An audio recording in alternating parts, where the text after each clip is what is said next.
is the best to celebrate the Christmas. That's why we are in Goa. Yes.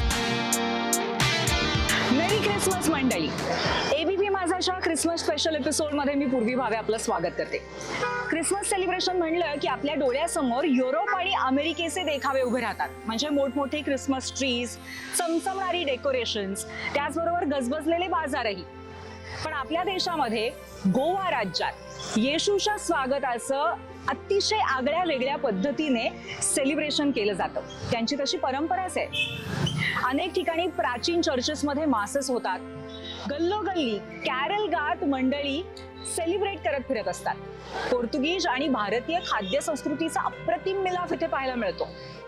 कुठे ख्रिस्ताचे सुंदर देखावे असतात, त्याचबरोबर काही ठिकाणी गल्लोगल्ली रोषणाई केलेली असते आणि खरेदीसाठी बाजार तर गजबजलेले असतातच. म्हणूनच आज मी खास गोव्यात आली आहे आणि तुम्ही आणि मी एकत्र गोव्याच्या ख्रिसमसचा हा अनुभव घेणार आहोत. चला तर मग सुरुवात करूया या अप्रतिम अशा सफरीला.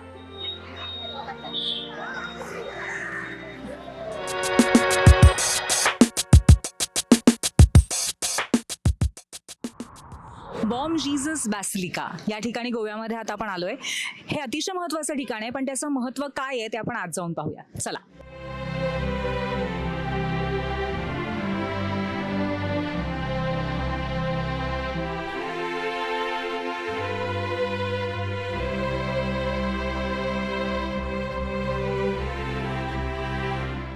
आज आपण आलेलो आहोत गोव्याच्या बॉम जीसस बॅसिलिका इथे.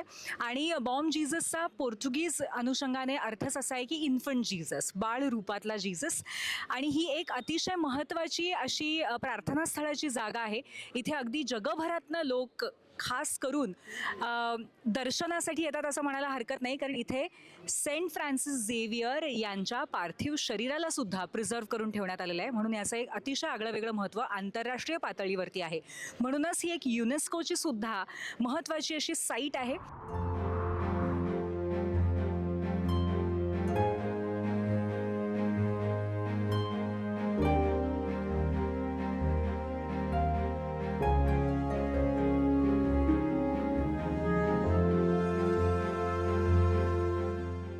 व्हॅटिकन सिटीमधलं रोमन कॅथलिक चर्च आणि तिथले पोप यांच्या हातामध्ये सगळ्या कॅथलिक चर्चेसची सूत्र एका पद्धतीने असतात, हे तुम्हाला माहितीच असेल. आणि हे जे बॉम जीसस बॅसिलिका ही जी जागा आहे ते सुद्धा या रोमन कॅथलिक चर्चशी संलग्न आहे. त्यामुळे जेव्हा पोपची निवड होते तेव्हा इथले आर्च बिशप सुद्धा त्यांच्या निवडीसाठी व्होट करतात. एक अत्यंत क्लिष्ट अशी संपूर्ण प्रक्रिया असते आणि त्या प्रक्रियेचा हा सुद्धा एक महत्त्वाचा भाग आहे, ही जागा म्हणजे, आणि इथले आर्च बिशप. आणि म्हणूनच याला एक अतिशय आंतरराष्ट्रीय महत्त्व आहे, धार्मिक पातळीवर सुद्धा. आणि त्याचबरोबर ख्रिसमसच्या दृष्टीने आज तुम्ही बघू शकता की खूप मोठ्या प्रमाणावरती इथे पर्यटकही आलेले आहेत, स्थानिक लोकही येतात. ख्रिसमसला इथे मिडनाईट मास असतो, तेव्हा खूप मोठ्या प्रमाणावरती लोक एकत्र येऊन इथे कॅरल्स गायला जातात. जीससच्या आगमनाचं स्वागत केलं जातं, त्याच्या जन्मदिवसाचं स्वागत केलं जातं आणि खूप वेगळ्या पद्धतीने इथे ख्रिसमस साजरा केला जातो. कदाचित त्याच्यामध्ये प्रचंड भपका नसेल, खूप डेकोरेशन्स नसतील, पण आध्यात्मिक महत्त्व मात्र या चर्चचं खूप मोठं आहे.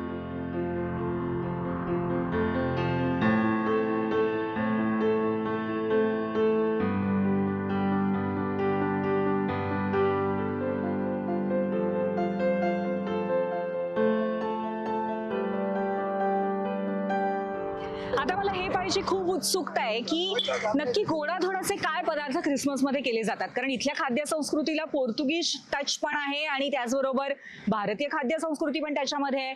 आणि शिवाय असे काही कॅफेज कम बेकरीज आहे ज्याच्यामध्ये अगदी परंपरेने हे सगळे पदार्थ केले जात आहेत. तर अशाच एका जागी आता मी तुम्हाला घेऊन जाणार आहे जिथे पिढ्यानपिढ्या ख्रिसमसचे गोडाधोडाचे पदार्थ आणि त्याचबरोबर इतरही काही पारंपरिक पदार्थ बनवले जातात. चला.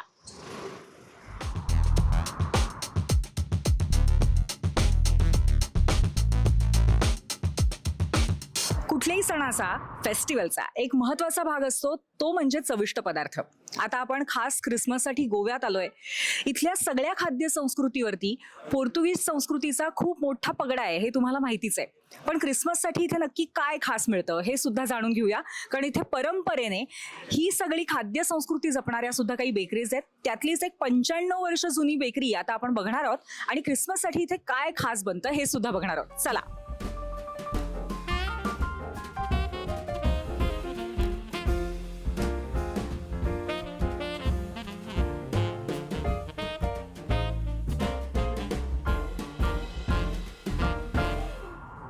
कॉन्फिटेरिया त्रितू द जेनेरो या बेकरीमध्ये मी आली आणि आपल्यासोबत आत्ता आहेत ग्लेटर. आणि आय होप मी नाव बरोबर बोलले ना? बरोबर बोलले ना?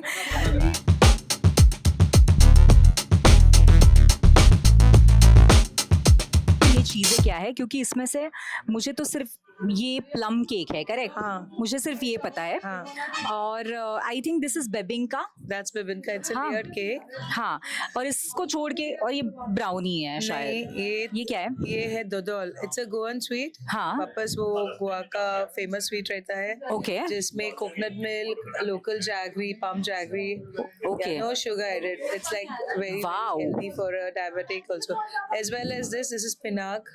Pinaka. Pinag. It's made of jaggery, coconut. So you know when we were young, हाँ. हमारी जो ग्रैंडमदर थी वो ऐसा ग्राइंड करता है ना हाथ हाँ में. हाँ हाँ, जात्यावर. हाँ, हाँ. जाते पर so she used to you have to वो जो राइस रहता है हाँ. वो थोड़ा टॉस करते हैं, ब्राउन करते हैं. हाँ. और बाद में वो उसके ऊपर निकालते थे और उसमें जैगरी डाल के वो सब और कोकोनट डाल के वो निकालते थे और हम लोग बैठते थे वो निकाल कर खाने के लिए. So sweet. Memories like that. या so you are also caring for the memories. Yes, आप मेमोरीज भी लोगों को इसके साथ दे रहे हो. हाँ. और ये प्यारी सी कलरफुल चीजें क्या है? ये मार्जिपन है, वो सिर्फ क्रिसमस में बनता है. अच्छा. जो वो काजू और ओनली काजू end sugar is added in that. हाँ, So, काजू. पेढ्यासारखं आहे का हे? नाही, नहीं. पण हे हार्ड आहे जास्त. हाँ, हार्ड बनाते हैं हम लोग. I'm going to try this. या इसमें फ्लेवर्स है? इसमें फ्लेवर्स नहीं रहते हैं, इसमें नेचुरल कलर. काजूचं हे आहे ते पिनाक. खोबऱ्याचं बनलेलं आहे. पिनाक. आय थिंक दिस इज दोस्ते ग्राव. दोस्ते ग्राव. Yes. मतलब ह्याच्यात काय आहे? So doste grau is like the Portuguese have left some sweets for us, जो पोर्चुगीज ने हमको सिखाया है और इधर रखा है. तो you know, along with the bad good comes, so they have left some nice memories with sweets for us. So this is doste grau made out of chickpea, dal gram and coconut. Bar. Okay. Yes. So you know this is done in both the festivals for our Ganpati also and for Catholic festivals as well. Acha. And this is a traditional cake. It is known as Bol Santraval. It's a cashew cake. गोल नाम क्या बताया? Bol Santraval. बोल सांट्रोवाल. Bol Santraval meaning cake without rival. Okay. So this is also done with cashew flour. हाँ. You know, at that time, no one knew to make a cake, and हाँ. the Portuguese taught them how to do a cake without, healthy. Now we say we want gluten free and all that. Correct. This was gluten free that time. और ये क्या है? महाराष्ट्र में होती है खोबऱ्याची वडी. वैसे ही हम मुझे लोग लग रहा है उसको थोड़ा सा. कोकाद बोलते हैं. हाँ. कोकाद जो कलर्स रहता है उसमें लाइक अ बीटरूट हाँ. कलर और ग्रीन स्पिनिश कलर. म्हणजे खोबऱ्याची वडी पण त्याच्यामध्ये वेगवेगळे रंग आहेत बघा. And this This is is also made very out of guava, the guava fruit. This is made out of the guava pulp. Guava. हाँ हाँ, अच्छा, पेरू का. पेरूचा पल्प. हाँ. ओके. जो वो ये रेसिपी तो पूरी ब्राजील और पोर्चुगल में बनती है, वैसे ही इधर भी बनता है. ओके. हे मी ट्राय करणार आहे कारण मला मगासपासून फार असं नॉस्टॅल्जिया जाणवतोय.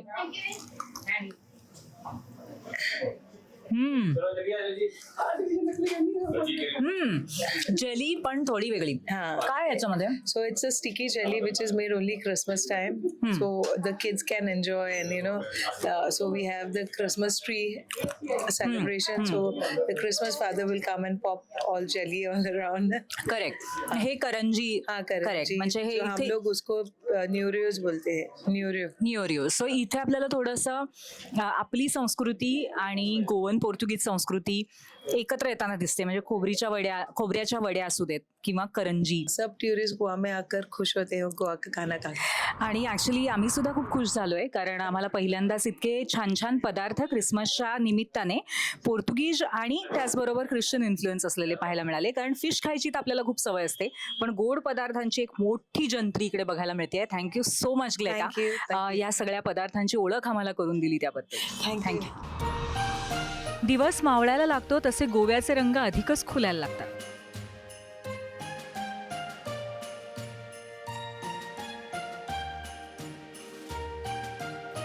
बाजारपेठा सजायला लागतात. तुम्हाला सांता क्लॉजची टोपी हवी आहे का अख्खा सांता क्लॉज हवाय? तुम्हाला क्रिसमस ट्री हवाय का अख्खा स्नोमॅन हवाय? डेकोरेशन्स हवेत का खायला काहीतरी इंटरेस्टिंग हवंय? इस मार्केट में सब कुछ मिलेगा. चला माझ्याबरोबर.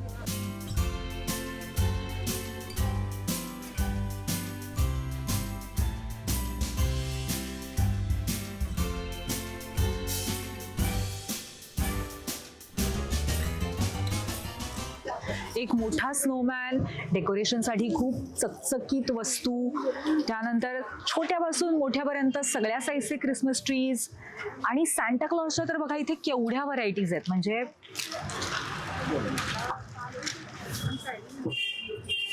हा पण सांता क्लॉज आहे आणि इतका मोठा सांता क्लॉज पण आहे. प्रत्येक सांता क्लॉज काहीतरी वेगळी ऍक्टिव्हिटी करतोय. चला आणखीन काय काय आपण बघूया. या खूप सारे वेगवेगळे डेकोरेटिव्ह आयटम्स आहेत क्रिसमस ट्री सजवण्यासाठी जे जे लागतं ते सगळे. क्रिसमसच्या या संपूर्ण सणामध्ये येशूच्या स्वागताचा जो एक सोहळा असतो किंवा तो जो एक प्रसंग असतो तो नेहमी रंगवला जातो अशा पद्धतीने. याला क्रिब असं पण म्हटलं जातं. जन्माचा हा संपूर्ण प्रसंग आहे, देखावा आहे आणि असे देखावे वेगवेगळ्या ठिकाणी वेगवेगळ्या पद्धतीने पाहायला मिळतात. कधी कधी छोटे छोटे पुतळे सुद्धा मिळतात आणि ते तयार करता येतात. अजून काय काय युनिक आणि आगळं वेगळं आहे? आगळं वेगळं म्हणजे आता हे सॅन्टा क्लॉज आहे जे बॅटरीवरचे आहेत मुव्हिंग, ते पण नवीन आले आहेत. मी अच्छा. दाखवतो एक तुम्हाला. हे मुलांना फार आवडतात, आता नवीन क्रेज झाली,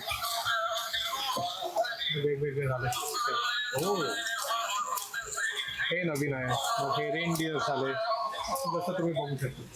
हो आता एवढं ऑप्शन झालंय की म्हणजे तुम्हाला काय घेऊ आणि काय नको. हो हो, म्हणजे लहानपणी मला तर फक्त त्या रेनडियरच्या गाडीतनं येणारा सांता बाबाच माहिती होता, पण हे काहीतरी वेगळंच बघते मी आज. याची प्राइस काय आहे? हे 850 रुपये. ओके. आणि हे सेम 850 रुपये. 850 रुपये. वा वा वा. ते 500 रुपयाला आहे. हा गाणारा सांता क्लॉज. हा, दाखवतो. हा.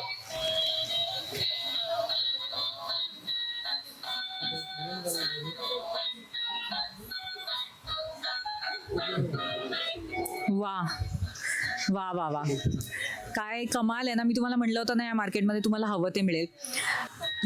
हा जो प्रसंग आहे जीसस क्राइस्टच्या जन्माचा, त्याची स्टोरी तुम्ही आम्हाला सांगाल का? स्टोरी म्हणजे काय झालं, जेरुझलम मध्ये जेव्हा जोसेफ आणि मॅरी आले होते तर त्यांना राहायला एक पण घर नाही मिळालं. पण त्यांचं एकच ऑप्शन राहिलं की ते एक गोठ्यामध्ये गेले आणि तिथे येशू ख्रिस्ताचा जन्म झाला. आणि तो होण्यापूर्वी असं म्हणतात की एक तारा चमकत होता ज्याने सगळ्यांना दिशा दाखवली की या बाजूला या, इथे तुमचा तो सेव्हियर आहे, तो येशू ख्रिस्त आहे, त्याचा जन्म झाला. तो म्हणून हे जे चांदणे आहेत, स्टार आहेत, त्याचं प्रतीक म्हणून ते दाराला ते लावतात. हो. आणि 12 वाजता मग सगळं तयार करतात सजावट, आणि रात्री 12 वाजता जशी चर्चची घंटा वाजते त्यावेळेला ते सगळे येशू ख्रिस्तला आणून गोठ्यामध्ये बसवतात. ख्रिस्ताचा जन्म त्यावेळेला झाला या दृष्टीने. त्यामुळे जन्माचा हा संपूर्ण प्रसंग खूप सुंदर पद्धतीने रेखाटला जातो.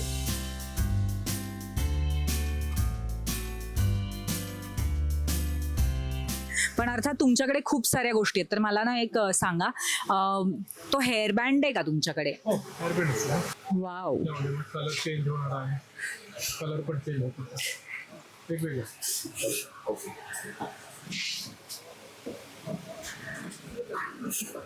अजून ऑप्शन आहे याच्यामध्ये काही? हे कसं दिसतंय मला? एक कट करा प्लीज, एक कट करा प्लीज, एक कट करा प्लीज.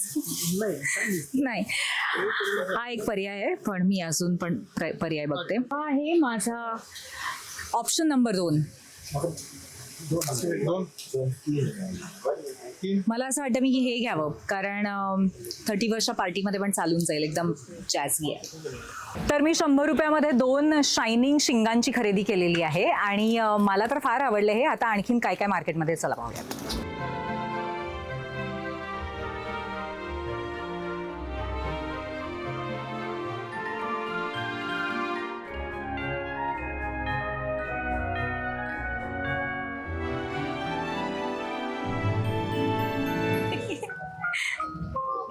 हे काय आहे? वाव, मी आतापर्यंत सांता क्लॉज खूप पाहिलेत, पण मिसेस सांता आपण आज पहिल्यांदाच बघतोय. ये बहुत ही ज्यादा यूनिक चीज मैंने देखी है. तो पहली बार आए मार्केट में या ऐसी चीजें आती रहती हैं? ऐसी चीज़ बहुत आती है, पर ये वाला मिस्टर और मिसेस कॉस न्यू आया है. ये आप देख सकते हैं, हैव अ लुक कर सकते हैं. ये डोर के लिए मेन पर्पस रहता है उनका जी. वो ये मीनिंगफुल रहता है. ये रीत रहता है, ये उनके डोर पे ही रहता है. जो ये हैंगिंग्स लगा हुआ रहता है वो कॉर्नर पे लगता है, सैंडलाइज पे लगता है, हैंगिंग्स पे लगते हैं. बिल्कुल. तो आप बता रहे हो कि ये डोर पे हमने भी हमेशा देखा है लगा हुआ, उसका मीनिंग रहता है वहाँ पे. वो जो जेरीस है वो मीनिंग रहता है. वो जीसस का बॉर्न बोल तो ब्लड का सिंबल रहता है. जो 3 बूंद रहते थे उनके, वो उनका सिंबल से बनता हुआ रहता है. ये जो चेरीज है वहाँ पे, जो उसको पाइन्स लगते हैं, वो ओरिजिनल पाइन्स रहते हैं. बाद में वो डेकोरेशन जो गिफ्ट बॉक्सेस, बॉल्स वगैरह, ईच एंड एवरी मीनिंगफुल रहता है. जैसे हमारे त्यौहार में लगता है वैसे उनके भी त्यौहार पे लगता है. हर लोग सेलिब्रेट करते हैं Christmas. Mostly in India we can say Goa is the best to celebrate the Christmas. That's why we are in Goa. Yes. खरं तर अवघं गोवा क्रिसमसच्या रंगात न्हावून निघालंय. रोषणाईनं नटलंय.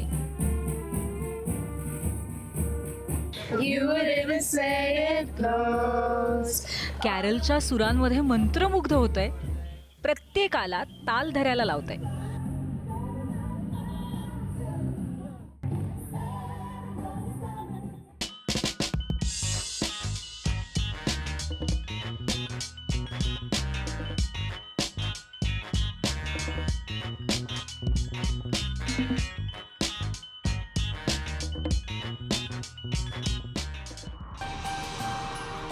इथल्या लाईव्ह क्रिप परेडही तितक्याच लक्ष वेधून घेतात.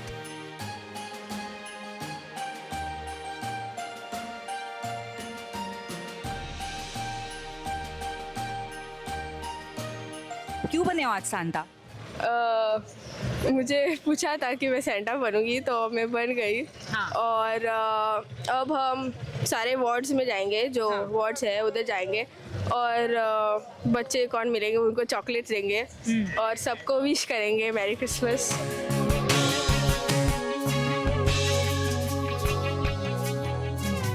एक once in a lifetime अनुभव मी आता घेणार आहे. मी या सगळ्या प्रोसेशनमध्ये, परेडमध्ये आता सामील होतीये. बघूया काय काय घडतंय. चला.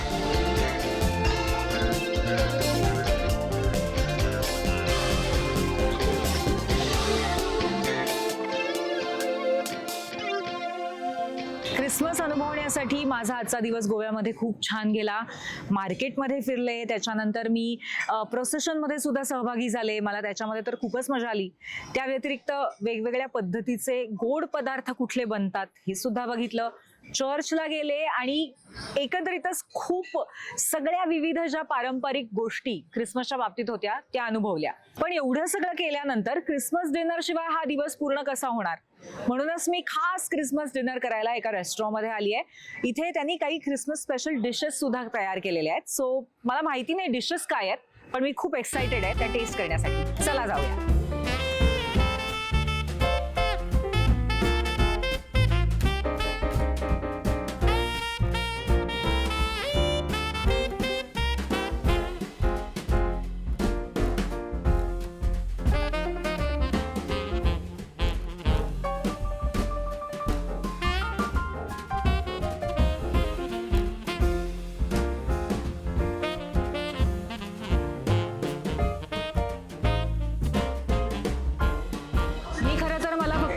क्रिसमस स्पेशल मील आणून द्या असं सांगितलं होतं आणि इतके सुंदर पदार्थ आलेत माझ्या समोर की आता काय खाऊ आणि काय नको हे मला खरंच झालंय.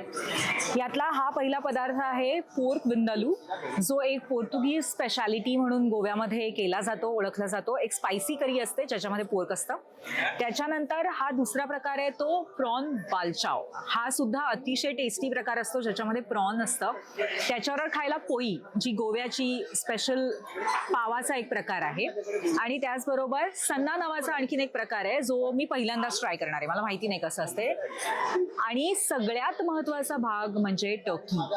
क्रिसमस आणि टर्की याचं नातं तुम्हाला माहिती असेलच की टर्की नेहमी क्रिसमसच्या फेस्टिव्हिटीजमध्ये वापरली जाते, म्हणून रोस्ट टर्की सुद्धा मी खाणार आहे. आणि या टर्कीच्या डिशमध्ये खूप सारे साईड डिशेस पण आहेत, त्यामुळे मला खूप आता एक्साइटमेंट आहे. त्यामुळे चला आपण सुरुवात करूया आपल्या क्रिसमस मीलला, फीस्टला.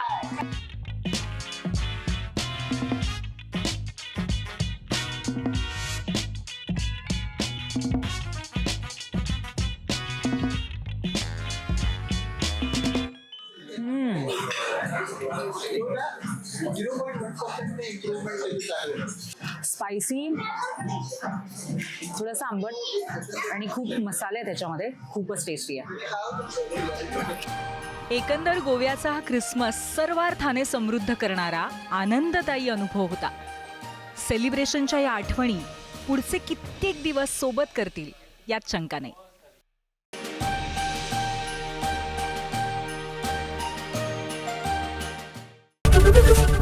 एबीपी माझा, उघडा डोळे बघा नीट.